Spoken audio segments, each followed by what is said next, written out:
The lights in the room were dim that morning when they found it. A single beam from the window cut across the desk, catching the faint glint of brass on the drawer's edge. It looked ordinary, like any other piece of furniture in a celebrity home, but the person who discovered it said something felt wrong.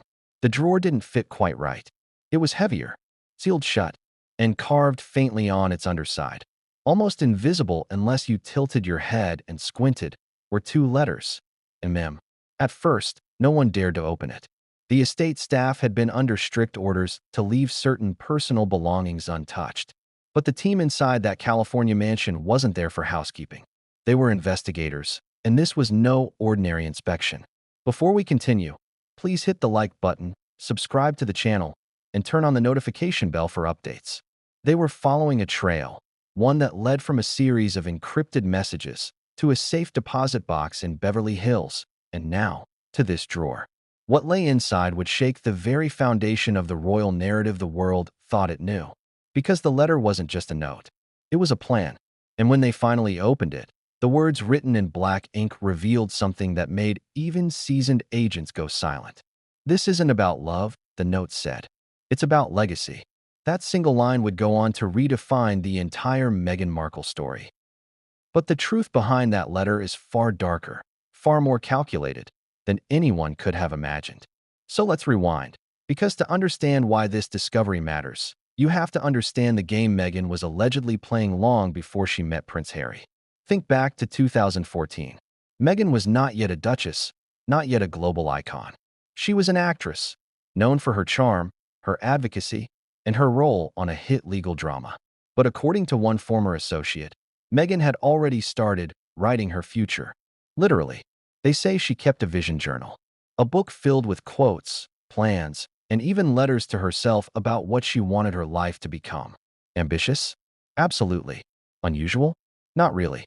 But one line from that journal, later compared to the infamous drawer letter, would send chills down spines. "She will be remembered not for whom she married," the entry read, "but for how she transformed power." Now, pause for a moment and think about that. Who writes like that? Who predicts legacy before destiny even begins? That's where this story begins to twist. The drawer letter wasn't discovered by accident.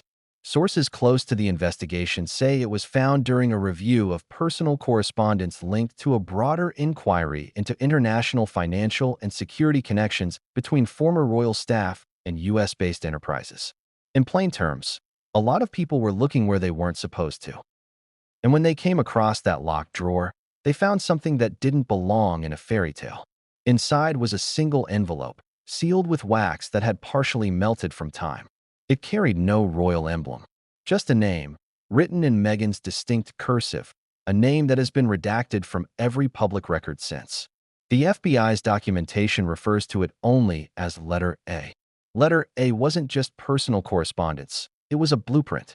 Pages upon pages of neat handwriting, transitions, annotations, and a phrase that reappeared several times.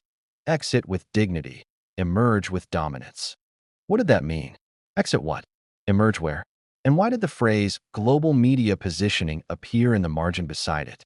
The tone of the letter was cold, methodical, like the author wasn't writing about love or family, but strategy and empire. "This isn't about love," it repeated. "It's about legacy." That line wasn't just underlined, it was underlined twice. For investigators, it was the smoking gun. For royal watchers, it was confirmation of their worst suspicions. Because if the letter was authentic, it suggested Meghan Markle had planned not only her entrance into royal life, but her eventual exit from it, long before she'd ever said, "I do." The question now wasn't what the letter said, but when it was written and who it was written to. The answer, insiders claim, points to someone deep inside the entertainment industry. Someone who knew Meghan before Harry, before the crown, before the global fascination. A Hollywood confidant who later became a silent figure, disappearing from interviews, projects, and even social media after 2018. That silence, investigators now believe, wasn't coincidental. It was contractual. But before we jump ahead, think about how this discovery reframes everything you've seen. The interviews, the documentaries, the speeches about love and independence. What if beneath all of it was a blueprint? a step-by-step transformation from actress to duchess to global brand. What if the fairy tale had a marketing plan? Now, some might dismiss this as coincidence or exaggeration, but the timing doesn't lie. The paper used in the letter dates back to 2015, the same year Meghan began attending UK charity galas and networking with political figures. The same year she wrote an essay about redefining power for women. She was already speaking in the language of influence and legacy, years before she met the man who would give her access to both. One investigator reportedly described the tone of the letter as chilling in its composure. There were no emotional flourishes, no personal pleas, just direction, like a roadmap. And at the very bottom of the first page, written in smaller script, was one final instruction. Keep correspondence confidential until Phase 3. Phase 3. It was that phrase that made investigators dig deeper. Because according to a source close to the probe, Meghan's exit strategy was described in 3 phases: entry, establishment, exit. And that final phase? It matched the exact timeline of her withdrawal from royal duties and relocation to California. Coincidence or coordination? The letter seemed to predict events before they happened. The split from the palace, the pivot to media deals, even the language used in public statements about reclaiming independence. It was like watching a movie script unfold in real life. Except this time, the audience wasn't supposed to see the script at all. The idea that someone could plan their public identity, manipulate global sympathy, and rewrite their own mythology isn't new. But what makes this story so haunting is that the evidence was literally hidden away, locked in a drawer in a house filled with luxury, silence, and secrets. And the deeper question lingers. Who was that letter meant for? Was it a friend? A mentor? A handler?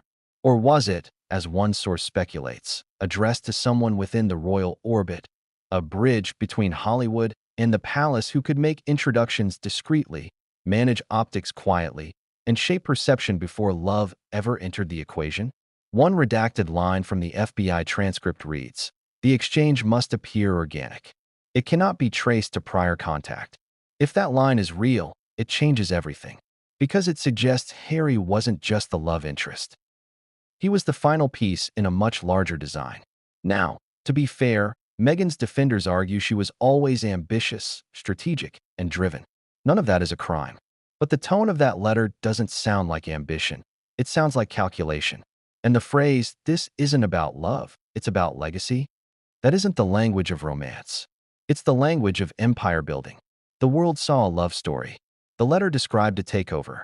And that's why this discovery has everyone, from royal insiders to intelligence analysts, asking the same question. Was Meghan Markle playing a long game?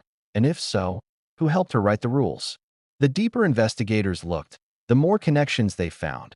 Coded initials matching former PR advisors, draft communications that mirrored later press statements, and strategic notes about narrative control. Narrative control. That phrase appears 6 times in the letter.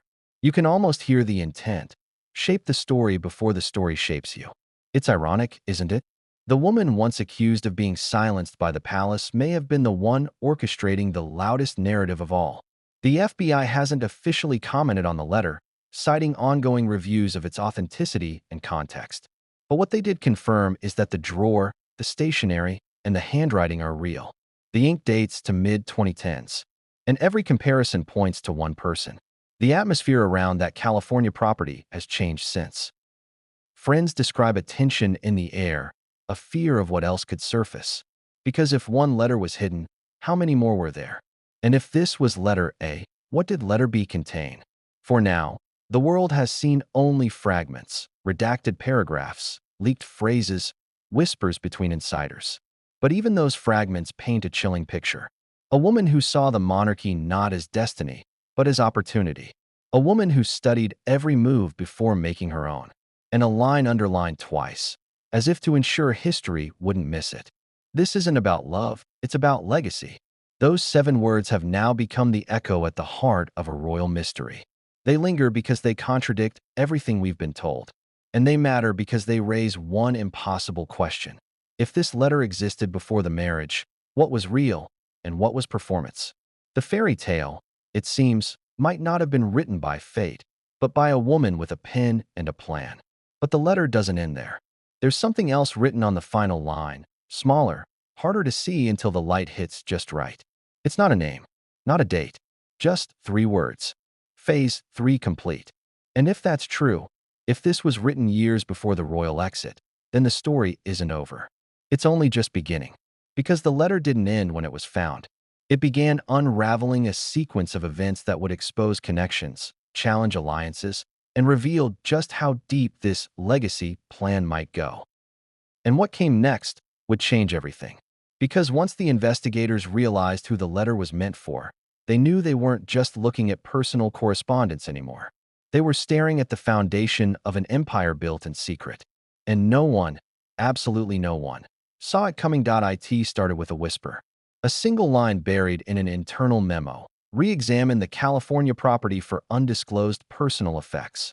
To most, it was routine, an afterthought in a long list of administrative follow-ups.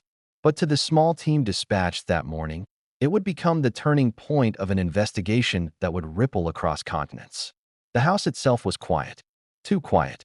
There's something eerie about stepping into a place once filled with cameras, conversations, and the curated laughter of public life, and finding only silence. The walls, lined with framed magazine covers, seemed to watch as the team moved through each room.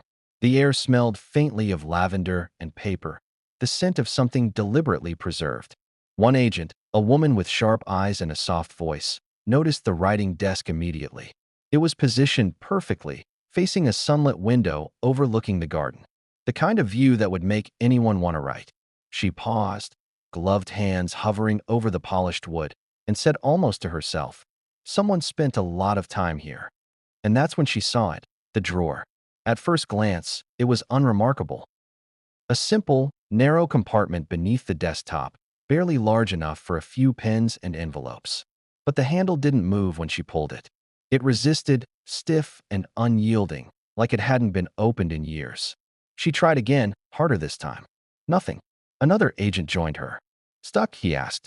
She nodded. Then she noticed something strange, a faint seam along the drawer's side, as though it had been sealed. "Could be lacquer," the man said. But when they tilted the desk toward the light, they saw the shimmer of something metallic in the seam. A lock, hidden under a thin veneer. This wasn't just stuck. It was locked on purpose. They called the supervisor over.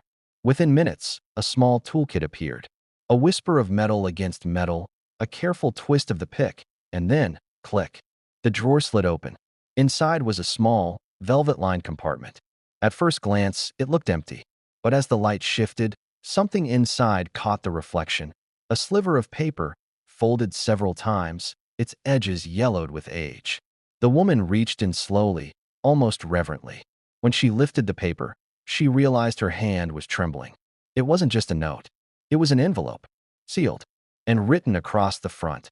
In graceful cursive, unmistakably feminine, were 2 words, for A. There was no last name, no address, just that single initial, A. The agents exchanged looks. They knew what A might mean. A royal insider whose name had been buried in whispers for years. Someone known to have acted as a discreet conduit between the palace and certain Hollywood circles. Someone who'd vanished from public view in 2018, the year everything began to unravel. Still, the agent hesitated. There's a strange kind of tension that fills a room when you realize history might be sitting in your hand. She turned the envelope over. The seal wasn't wax. It was something more modern, like an adhesive security flap. And beneath the flap, faint traces of melted residue, suggesting it had been heat-sealed at some point. "Do we open it?" she asked quietly. Her supervisor didn't answer right away. He just nodded toward the camera mounted on his lapel. "Record everything." The room fell silent. Only the sound of the seal breaking filled the air, a soft, almost reluctant tear. The agent unfolded the letter. The handwriting was delicate, almost theatrical. Loops and slants, perfectly aligned margins, the kind of penmanship you don't see anymore. And at the very top, a date, April 2015. Nearly 2 years before Meghan Markle met Prince Harry. The first line read, "Dear A, this correspondence must remain confidential until the plan has matured." Every eye in the room met. No one spoke. They kept reading. The next paragraph was worse, deliberate, cold, unnerving. "Legacy is never inherited. It is constructed. I've studied the blueprint, the behavior, the emotional triggers of those in proximity to influence. The key is to enter authentically, sustain empathy, then redefine narrative. It didn't read like a letter between friends. It read like an instruction manual for power. Further down, the phrases became even more calculated. Royal proximity ensures global brand retention. Emotional alignment secures loyalty.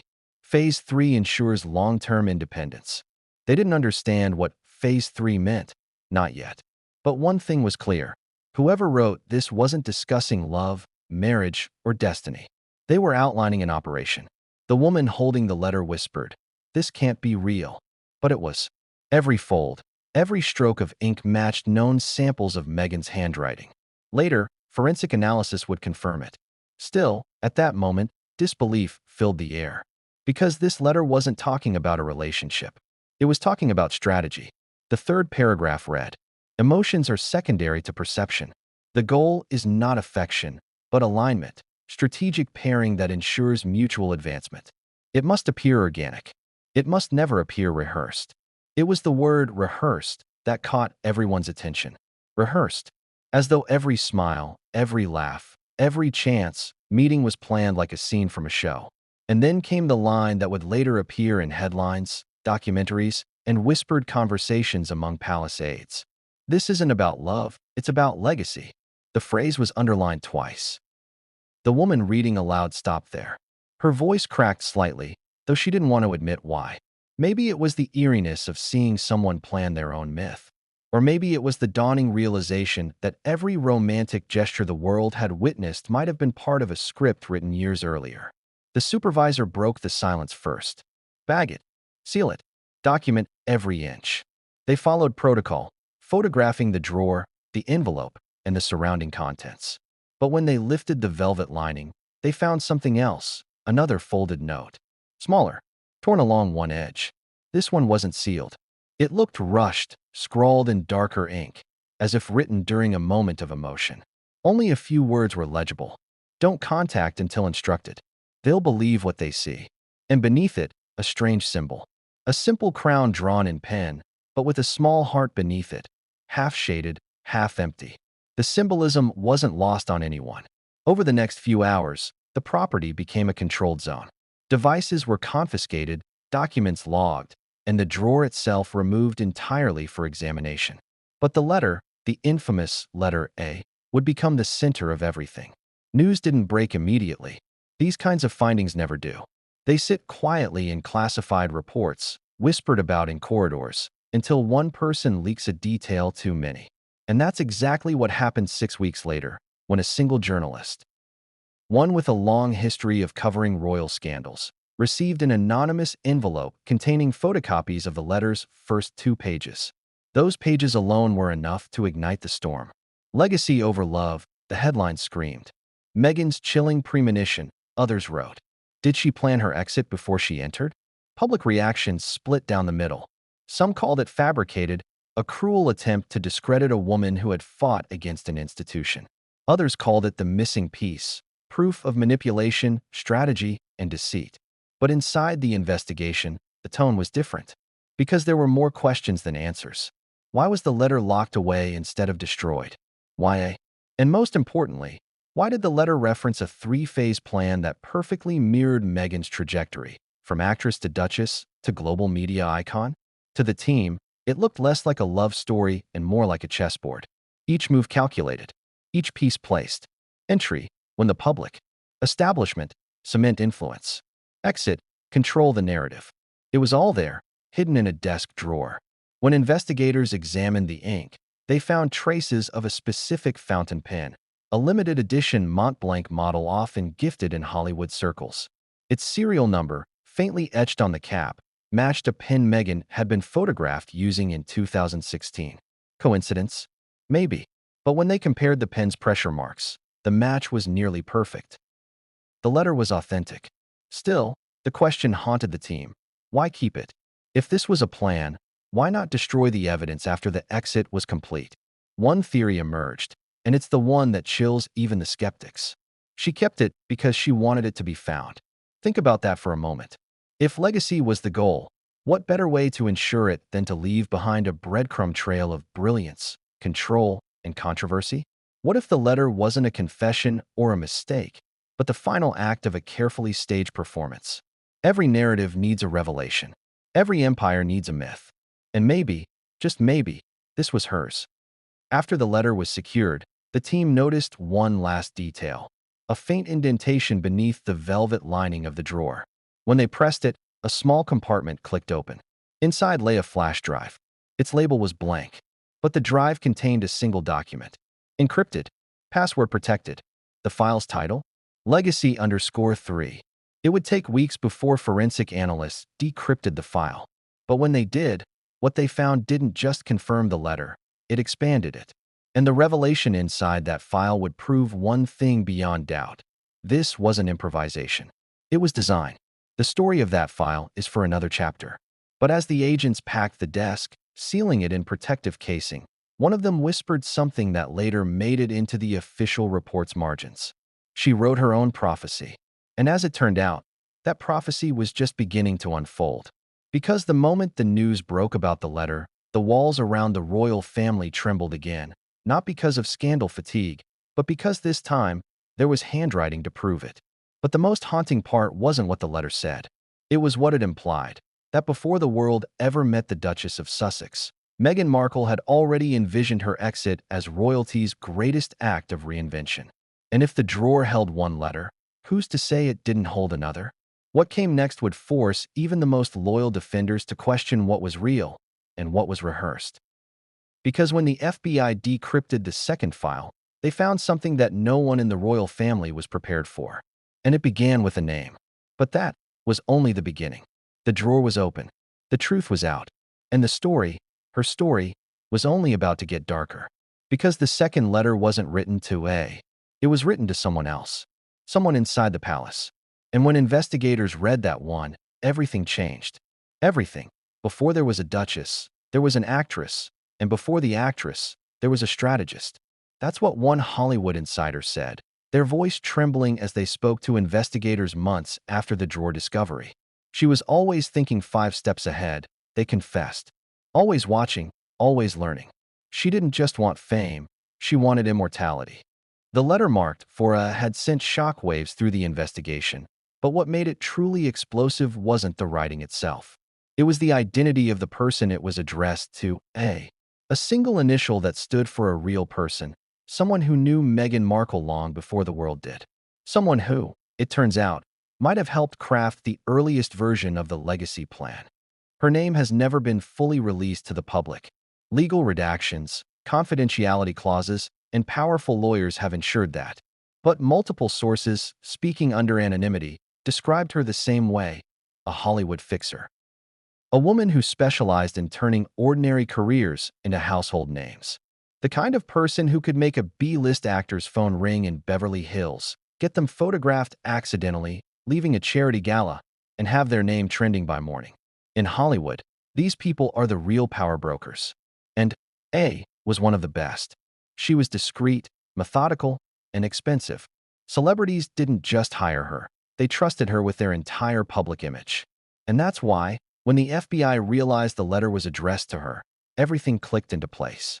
According to one redacted report, Meghan first met A in 2014 during a media event in Los Angeles. It wasn't a glamorous introduction. Meghan was still best known for her role on Suits, a mid-level cable show with a loyal but limited audience. She was charming, poised, articulate, but she was one of hundreds of actresses competing for the same spotlight. A saw something different. She wasn't just acting, the insider recalled. She was observing. The way she watched people, producers, journalists, even photographers, it was like she was studying a system she planned to master. Within weeks, they began working together. Officially, A helped Meghan with media training, image refinement, and networking strategies. Unofficially, she taught her how to control perception, how to write a narrative before someone else did. It was A who reportedly introduced Meghan to the idea of brand evolution. The gradual transformation of a celebrity identity into something larger, almost mythic. It's a tactic used by Hollywood icons who transcend fame itself. Oprah did it. The Kardashians perfected it. And according to several witnesses, Meghan wanted it. She once told a producer, "I don't just want to play powerful women. I want to be one." It was A who helped her rework her public messaging, turning her lifestyle blog, The TIG, from a casual outlet into a platform that reflected vision, empowerment, and curated sophistication. Behind the scenes, everything was strategic. The color palette, the captions, even the photos that looked candid. But what no one outside that inner circle knew was that A wasn't just building a lifestyle brand. She was sketching the early foundation of something far greater. Because among the documents seized alongside the drawer letter, investigators found early email drafts between Meghan and A from 2015. In one, Meghan wrote, "Phase 1 requires positioning, emotional credibility through humanitarian connection. The platform must precede the partner. The partner, not relationship, not man, not love. Partner, like a chess term." It was clear from the tone that she wasn't writing about romance. She was writing about alignment. To A, this was standard language in the world of PR strategy. But to investigators, years later, it sounded eerily similar to the terminology used in the legacy letter found in that locked drawer. That's when they realized A wasn't just a friend or confidant. She was part of the design. But something happened between them, something that ended their partnership abruptly. In early 2017, right after Meghan's relationship with Prince Harry became public, A vanished from her professional circle. Her company deleted any mention of Meghan from its portfolio. A confidentiality agreement was signed. And from that moment, A disappeared from the spotlight. No interviews, no comments, not even a social media trace. Until the letter surfaced. When the agents first contacted her through legal intermediaries, she refused to cooperate. She cited binding agreements and personal safety concerns. But one evening, an anonymous email arrived at the investigation office. No name, no sender, just a message that read, "She knew what she was doing. I told her legacy is expensive. She said she was willing to pay in love." The email was signed with a single initial, A. That was when the team realized A wasn't hiding because she was guilty. She was hiding because she was scared. According to a close acquaintance who later spoke under protection, A had confided that Meghan's ambitions frightened her. She was brilliant, the acquaintance said, but cold. Everything was purpose. Everything was positioning. She used empathy like a spotlight, turned it on and off depending on who she was talking to. The acquaintance recalled a chilling conversation they once overheard between the two women. Meghan had been reviewing potential charity collaborations for a PR piece and allegedly said, "The goal isn't to fix things. The goal is to be the face of fixing them." That line appeared almost verbatim in the margins of the letter found in the drawer. At this point, the investigation wasn't just about authenticity, it was about origin. If A was truly the intended recipient, she might hold the key to everything. When the plan began, how far it went, and whether anyone inside the royal system was aware of it. One agent described the dynamic between Meghan and A as mentor and student, until the student surpassed the teacher. That shift reportedly happened during the months leading up to her engagement. Meghan had begun managing her own image directly, bypassing publicists and PR handlers. She'd learned everything she needed, one insider said.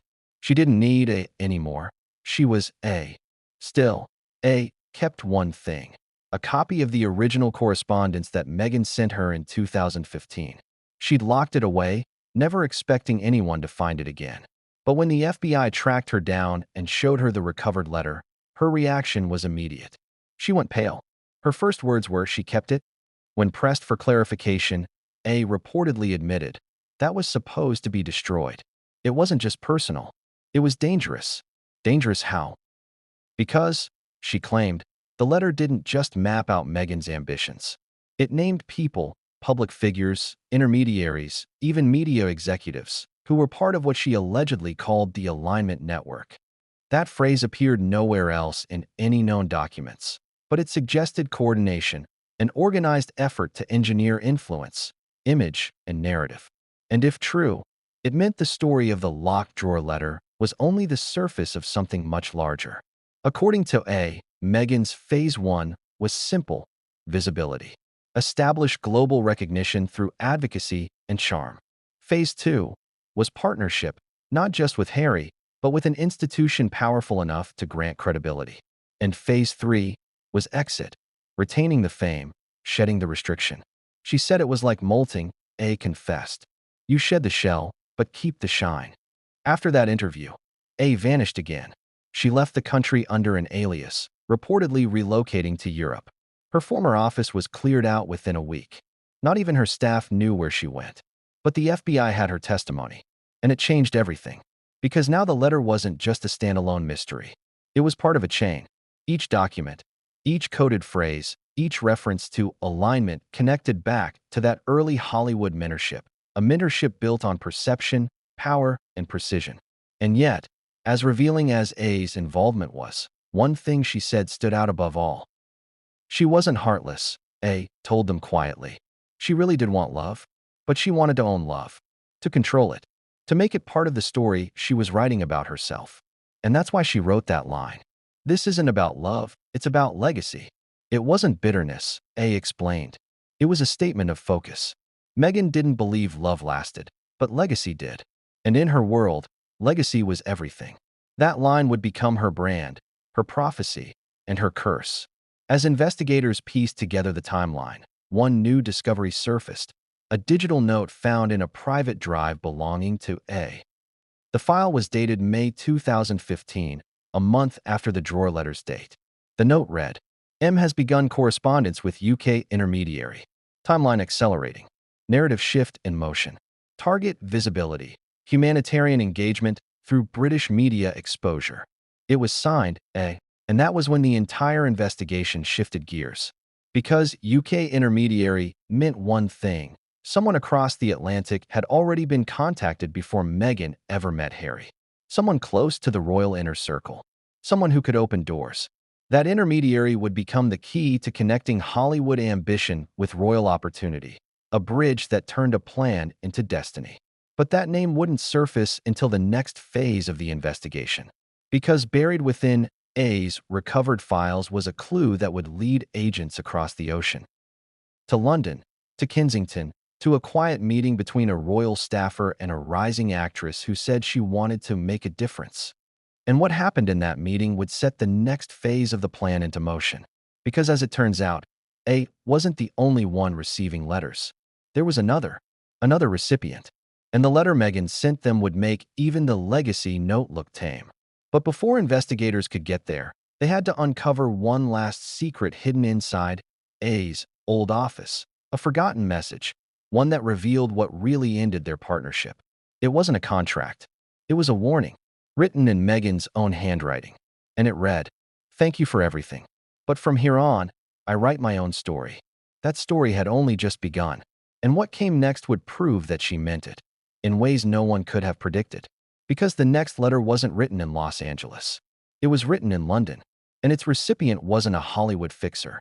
It was someone with a royal crest on their stationery, someone who could open palace doors. But what was in that letter, and what it revealed, would leave even the investigators speechless. And no one saw it coming. The letter began innocently enough. A few carefully chosen words on cream-colored paper, the kind favored by old Hollywood and royal secretaries alike. There was a faint scent of white gardenia, Meghan's signature perfume, and the slightest smudge of lipstick near the fold, as if it had been sealed in haste. But there was nothing rushed about its content. Every sentence was deliberate, calculated, and disturbingly self-aware.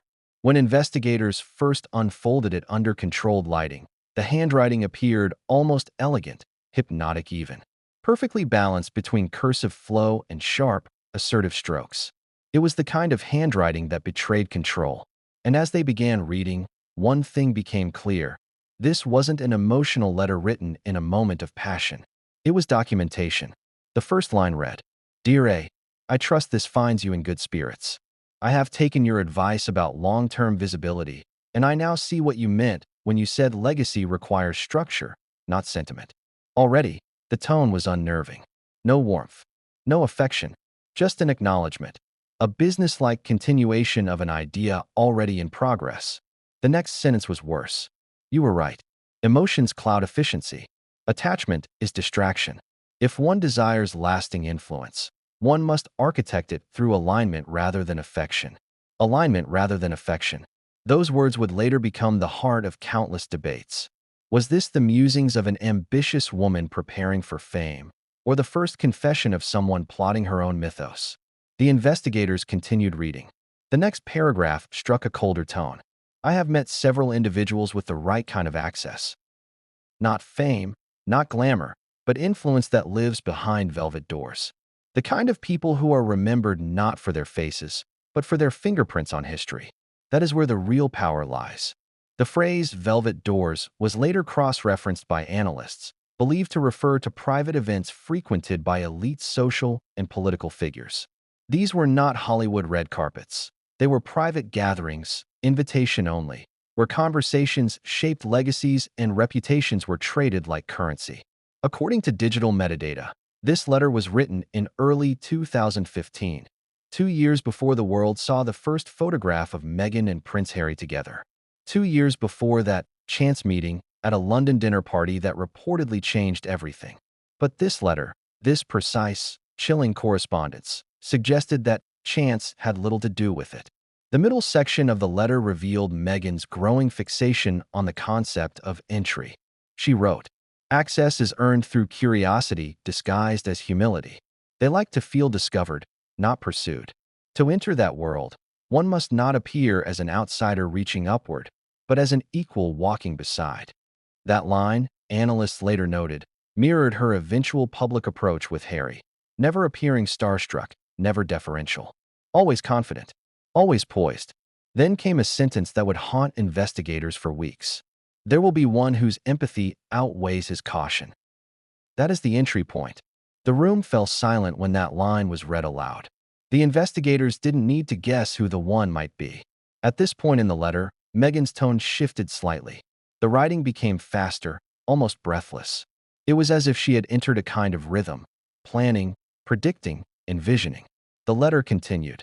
Once entry is secured, the key is not to adapt to their culture, but to gently redefine it. Influence begins by echoing their values until your voice becomes indistinguishable from their own. That is when you lead from within. That phrase, led from within, would later be found scrawled in the margins of another document discovered in her California home, a series of printed interview questions, annotated in her handwriting, where she'd written "lead from within" next to answers about female empowerment. Coincidence? Perhaps. But to the agents piecing together the story, it was chilling symmetry. Further down, another line read, "They mistake charm for authenticity and kindness for compliance. Use both liberally." The analyst reading that aloud stopped mid-sentence. He looked up, visibly shaken. "This reads like a behavioral manual," he whispered. "Not a letter." The next lines only deepened that impression. Once the foundation is stable, emotion can be introduced. Emotion secures trust. They will defend what they feel they helped create. It was manipulative, methodical, almost scientific in its tone. The kind of writing you'd expect from a strategist, not a lover. Then came the part that confirmed the investigators' worst fears, a direct mention of timing. The timeline must not feel accelerated. The illusion of fate requires patience. A rushed path invites scrutiny. The goal is organic inevitability. The illusion of fate. Those words lingered in the air like smoke. Because 2 years later, when the press reported that Meghan and Harry had met through mutual friends, the story had felt spontaneous, natural, inevitable, even. The fairy tale that wrote itself. But if this letter was authentic, it wasn't coincidence. It was choreography. At the bottom of the second page, a line was underlined twice. Legacy cannot be inherited. It must be written. That line mirrored one of her later public quotes from a magazine interview in 2018. The wording was nearly identical. It was as if the letter had been a rehearsal and the public persona a performance. By the time investigators reached the third page, the tone had grown almost prophetic. When you are inside the institution, the story will not belong to you. But when you leave, the story becomes yours again. That is the moment to define it. That is phase 3. Phase 3 again. The same phrase that appeared in the letter found in the drawer. The analysts circled it in red ink. Whatever phase 3 meant, it was central to everything. Then came the letter's closing paragraph. A section that left even seasoned professionals unsettled. They will call it betrayal. They will call it manipulation. Let them. History never rewards obedience. It rewards disruption. The monarchy is not a family. It is a narrative. The one who controls the narrative controls the crown. That final line was written in darker ink, pressed so hard that it nearly tore the page.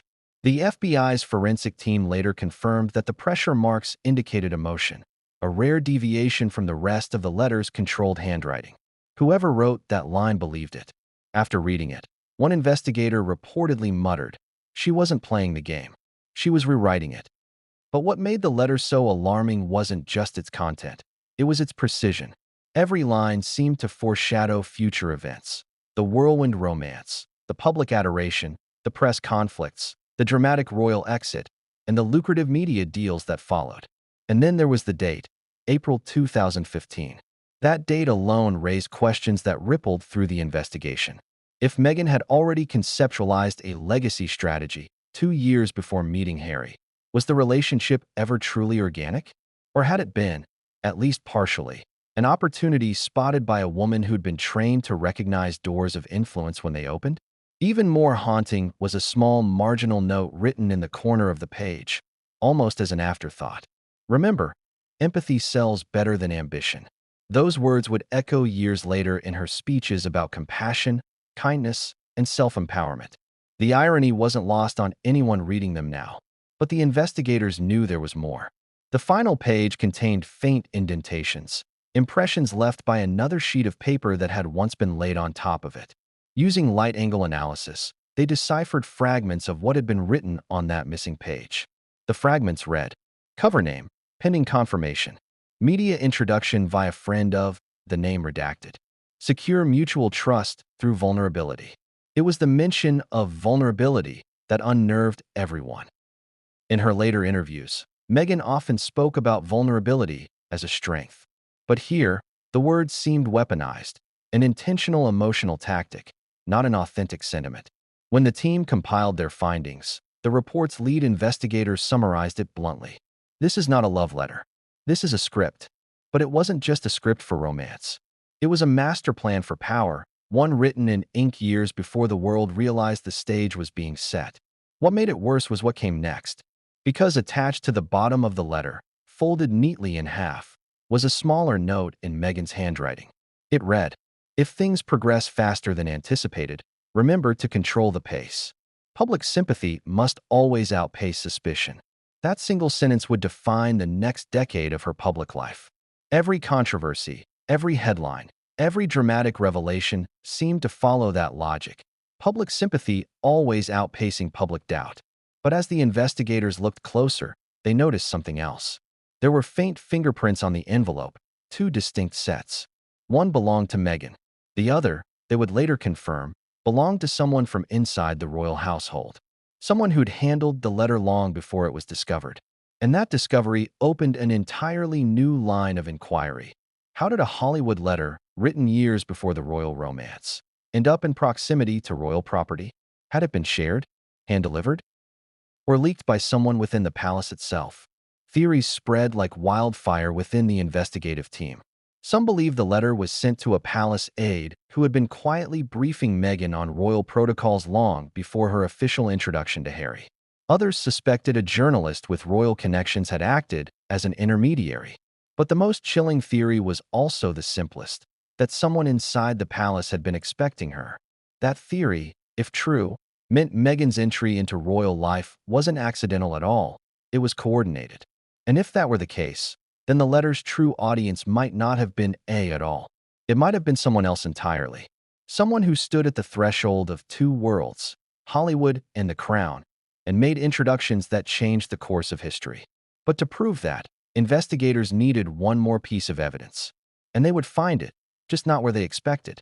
Because weeks later, another document surfaced, an unsigned, partially burned letter discovered in a safe house connected to the same intermediary named in A's testimony. And the handwriting? Identical. But this time, the tone was even colder. Because this wasn't a letter to a confidant. It was a proposal. And the person it was addressed to wasn't a friend. It was a royal insider. And the first line of that letter would send chills down the spine of everyone who read it. Let's build a story they'll never forget. But before anyone could process the full meaning of that phrase, A revelation within the FBI's analysis would tie both letters, the Hollywood one and the royal one, together. And what it proved would leave no doubt that the plan wasn't born from emotion. It was born from intent. And the next chapter would expose exactly who helped her execute it. Because the letter to the insider wasn't just communication, it was collaboration. And the discovery of that relationship would rewrite the royal timeline forever. There it was. 7 words, pressed into the paper with such force the ink nearly bled through. The sentence that would divide public opinion, rattle investigators, and haunt everyone who ever believed in the royal love story. This isn't about love, it's about legacy. Those words weren't scribbled impulsively. They were underlined twice. Not a single other line in the entire document had been emphasized. Just that one. It was deliberate, almost ceremonial, like a statement meant to be remembered. The analyst studying the handwriting noted the precision of the underlines. The first stroke was firm, confident. The second, sharper, heavier, leaving a faint indentation beneath the parchment. It wasn't casual. It was conviction. The line sat alone, surrounded by empty space. No additional sentence before or after it, as though the writer wanted it to stand apart, like a thesis in a manifesto. And perhaps that's exactly what it was. When the investigative team read it for the first time, they didn't speak for nearly 30 seconds. Silence stretched across the room, heavy and electric. Everyone understood what it implied. If this line was genuine, if Meghan had truly written it before entering royal life, it meant she had defined her intentions years before she ever met Prince Harry. It wasn't love that drove her. It was legacy. But what kind of legacy? The forensic linguist brought in to analyze the text said something that chilled the room. The writer doesn't use legacy in the sense of remembrance. She uses it in the sense of possession. Legacy here is not something she leaves behind. It's something she owns. That distinction changed everything. Legacy is ownership, power, permanence. It suggested that Meghan wasn't planning to belong to the royal story. She was planning to rewrite it. Investigators began comparing this line to her later public statements. One from a 2019 interview stood out. "You can be the author of your own life story." To most, it was an inspirational soundbite. To the analysts reviewing the letter, it was an echo, a line rehearsed years before the cameras ever rolled. The psychologist assisting the investigation called it the declaration of a strategist. She explained it this way: when people talk about love, their language softens, fluid, emotional, uncertain. But when they talk about legacy, they sharpen, they plan, they envision outcomes. That was the essence of the line, a clear boundary between emotion and empire. But the question wasn't just why she wrote it. The question was when. The paper's watermark was traced to a boutique London stationery company known for supplying personalized stock to elite clients. Purchase records showed a bulk order in Meghan's name dated April 2015, the same month the letter was written. But Meghan was in Toronto then, filming Suits. She had no documented business or personal reason to be ordering luxury British stationery. Unless, of course, she was already writing to someone in London. That discovery reignited suspicions that she had been in communication with individuals connected to royal or political circles long before her supposed blind date with Prince Harry. The theory gained traction when investigators compared that phrase, "This isn't about love, it's about legacy," to notes recovered from her digital archives. One of those notes, dated weeks after the letter, contained a single line typed in her personal journal app. "Legacy, love, always choose the one that outlives you." Different format. Same message. Same obsession.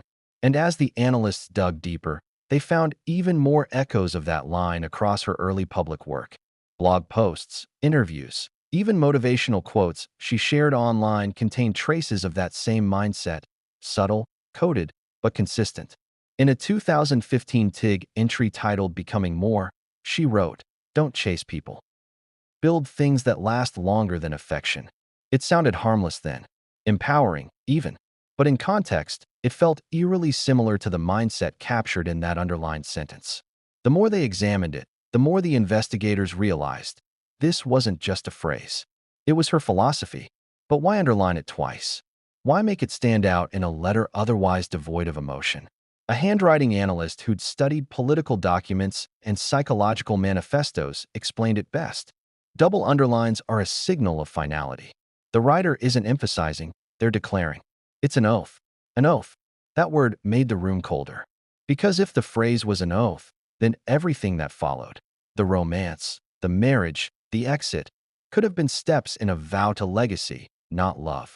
The line's placement also told a story. It appeared roughly two-thirds into the letter, following several paragraphs about influence, access, and timing. In narrative structure, that's the climax, the turning point where a character reveals their true intent. And that's exactly how the investigators interpreted it.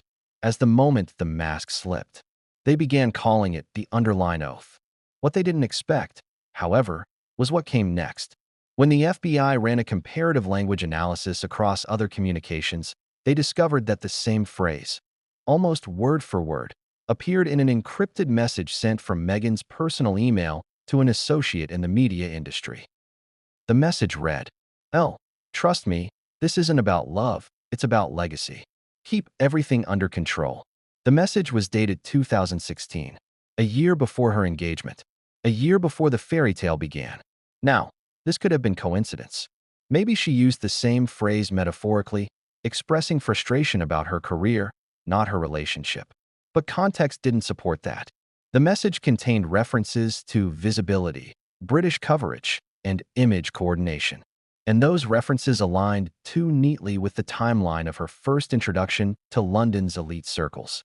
At that point, the investigation turned forensic. Analysts mapped out every instance of the word legacy across her documented communications. It appeared 43 times. The word love? Only 6. The ratio spoke volumes.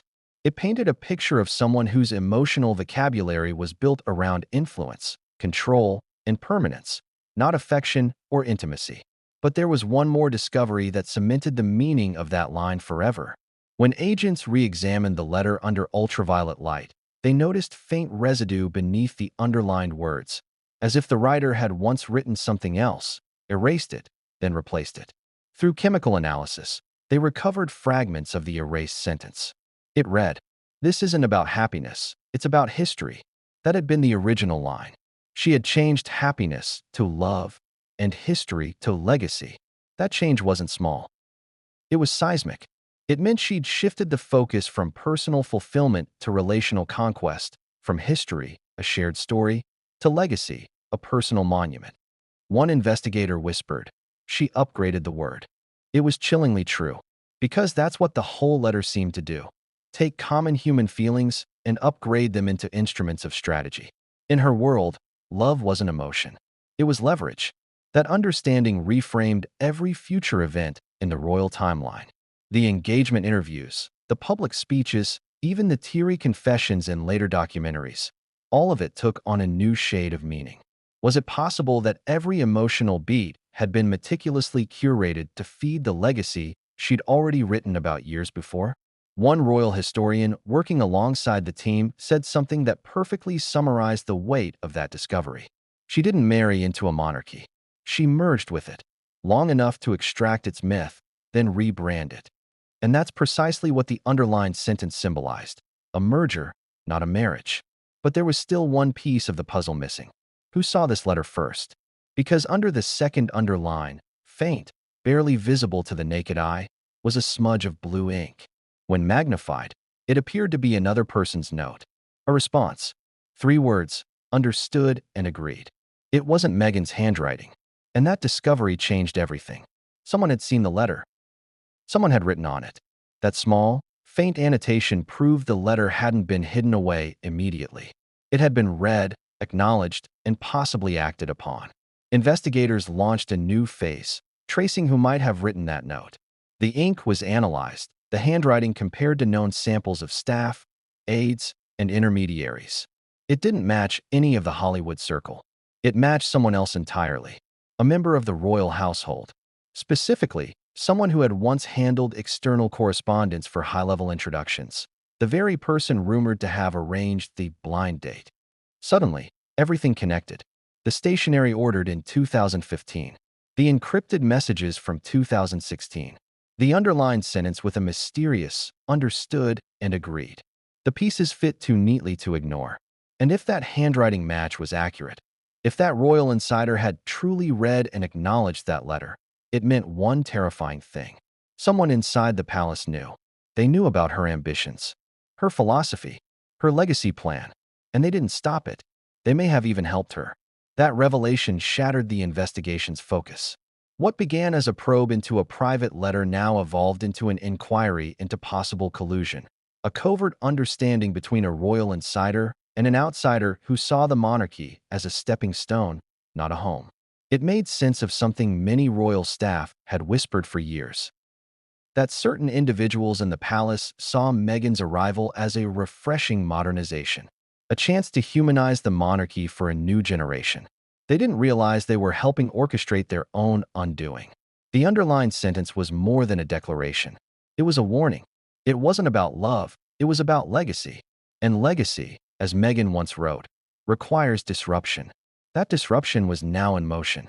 Because if someone inside the palace had seen that line and written, understood, and agreed, then the royal institution itself had unwittingly approved the very plan that would later dismantle its image.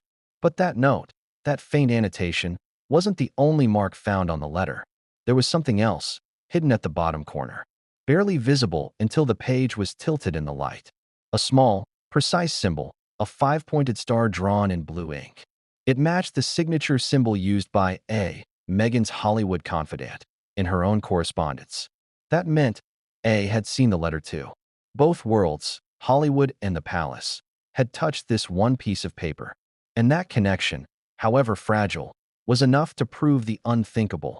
Meghan's legacy plan wasn't conceived in isolation. It was built through collaboration.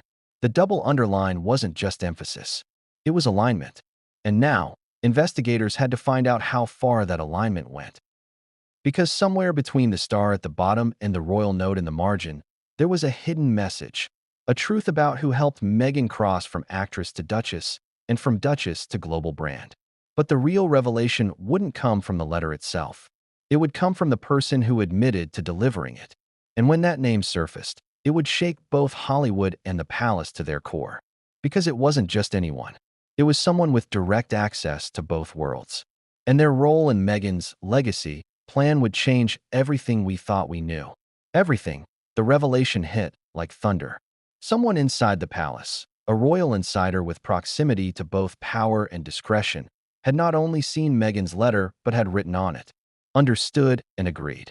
3 small words that carried the weight of betrayal.